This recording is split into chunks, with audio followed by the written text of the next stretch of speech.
Rema, Roni, dan anak-anak, para Romo yang saya kasihi, keluarga besar THS THM, dan umat sekalian serta keluarga yang sangat turut berduka bersama Bapak dan Mama, bersama Rema yang kita sekalian kasihi dan kita cintai.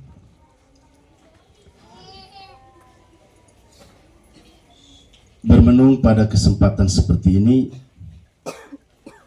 menjadi sesuatu yang sulit, dan mau saling menguatkan dengan sabda Tuhan di kesempatan seperti ini. Sepertinya iman itu sedang berada di persimpangan percaya.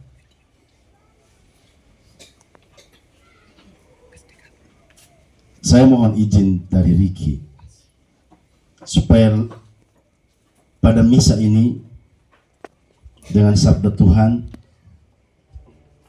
lebih untuk kita memberi kekuatan peneguhan untuk Bapak dan Mama dan untuk Rema. Dia sudah hidup atau dia sudah pergi sesuai dengan kata-kata kitab kebijaksanaan tadi. Ini musik ini kalau sekitar sini pergi tegur dulu. Oh, jauh sekali. Ya. Dua. Tidak apa-apa. Dengar saja permenungan ini, tutup telinga dari musik itu. Ya. Itu musik lebih besar, kita setengah mati. Ya. Ricky sudah pergi dan berjalan menuju Tuhan sesuai kata-kata kitab kebijaksanaan tadi, bahwa ia tidak kalah dengan orang yang berumur panjang. Ia tidak kalah dengan orang tua yang berumur panjang. Ia sudah disentak. Ia sudah disebut sebagai orang jujur oleh kitab kebijaksanaan. Ia sudah disebut sebagai orang baik yang dicabut, diambil dari tengah-tengah orang berdosa. Kita masih hidup sebagai orang berdosa di dunia ini, tapi dia sudah pergi untuk tidak mengalami dosa lagi. Ya.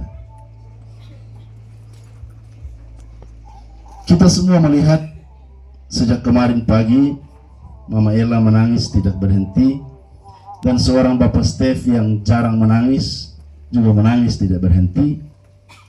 Istrinya ini, lalu bocah kecil anak pertama mereka berdua baru mengalami kesedihan tadi dan menangis tidak berhenti. Ya, sedih memang. Ya, sedih sekali. Orang baik inilah yang malam itu pergi ke sana. Saya heran ketika itu kemarin sore saya tanya ke Kawati, bilang dia sendiri. Ya. Padahal biasanya untuk hal-hal rohani seperti ini, apalagi hal-hal menyangkut imam, THS-THM itu pasti pasang dada di depan. Ya. Tapi saya tanya ke Kawati kemarin pagi di sini, dia dengan siapa ke Halilulik? Dia sendiri. Dari situ saya tidak ada komentar lagi. Karena sepanjang dengar kabar kecelakaan dan mati, pemikiran saya mengatakan, kok mereka pasti banyak ke Halilulik. Pulang itu larinya bagaimana, dan mereka bisa terpisahkah, terpencarkah, sendiri-sendirikah? Sampai dengar cerita bahwa dia kecelakaan seorang diri, orang melihat motornya baru orang cari dia di mana. Bagi saya ini sesuatu yang kalau kita berkata-kata dengan pikiran kita sendiri, kita mengalami jalan buntu ketidakpercayaan. Kalau kita berdialog dengan pikiran sendiri, kita akan mempersalahkan, dan kita akan terus bertanya kepada Tuhan. Tapi izin dari Ricky untuk ajak Mama dan Papa, ajak Rema, bicaralah dengan hati, bahwa Tuhan mempunyai rencana yang di luar pemikiran kita. Mengapa dia sendiri ke Haliloli? Dan di perjalanan pulang itu, pemikiran saya mengatakan seperti ini, pasti dia lari kencang, karena mama di sini tunggu dan telepon terus. Rema juga tunggu terus, telepon terus. Maka dalam pemikiran Ricky pasti saya harus cepat pulang, saya harus cepat pulang. Saya lari sekencang-kencangnya. Nah, disitulah terjadi. Disitulah Tuhan menunjukkan kebesarannya. Sepanjang hari ini dan kemarin, satu hal yang terus juga muncul dalam pikiran saya, merenungkan misteri kematian kecelakaan seperti ini. Saya mengatakan seperti ini, kalau kita lari kencang, berarti kita sudah siap untuk mati. Mengendarai motor atau mengendarai mobil, dalam pikiran kita itu sudah harus ada bahwa kalau saya pilih lari kencang, berarti saya siap untuk mati. Mungkinkah Ricky juga pikir begitu? Ya.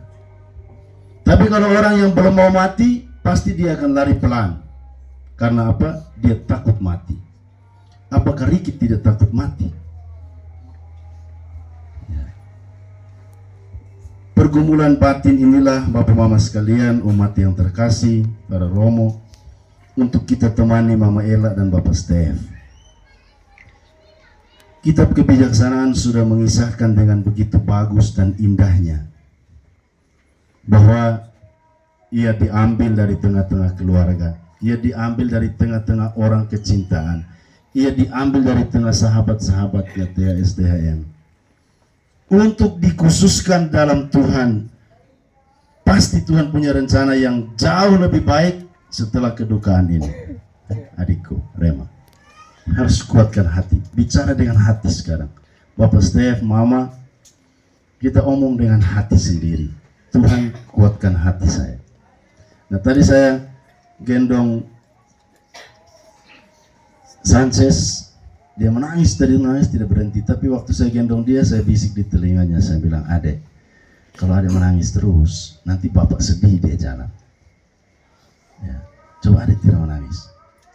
Kalau Adek menangis terus, nanti Bapak tidak bisa pergi jauh.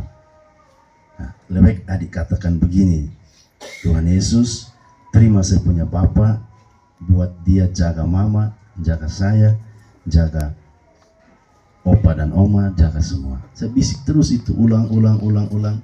Terakhir dia jadi tenang. Ya, dia jadi tenang. Bisikan ini juga untuk Bapak dan Mama, untuk Rema. Ya. Kita orang beriman, kita orang percaya, kita orang murid Tuhan, kita beriman kepada Allah, dan kita serahkan dia dengan sebulat hati.